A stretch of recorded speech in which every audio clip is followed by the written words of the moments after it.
Non si ferma nella Baia del Silenzio a Sestri Levante il lavoro dei sommozzatori e dei pescatori per recuperare le barche affondate dalla mareggiata di lunedì notte.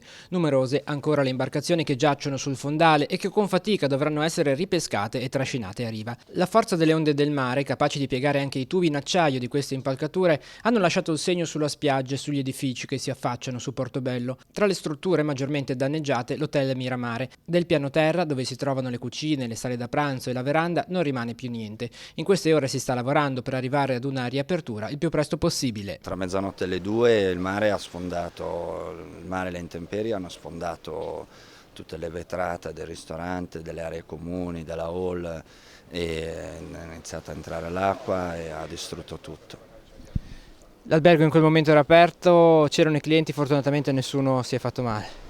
Fortunatamente sì, c'erano dei clienti che erano nelle loro camere e nonostante le onde del mare siano arrivate al secondo piano sono rimasti comunque in sicurezza e il giorno dopo li abbiamo fatti evacuare e li abbiamo riprotetti in altre strutture.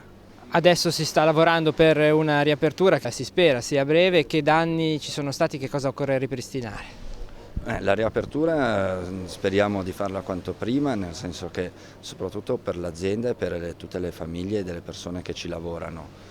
I danni sono stati ingentissimi, come si può evincere dalle immagini, e devo dire che se oggi siamo dopo 2 giorni, 3 giorni da quando è successo in questa situazione diversa da lunedì notte, è grazie anche a tutto il personale dell'albergo e tutti i volontari che sono venuti ad aiutarci in questi giorni di loro spontanea volontà.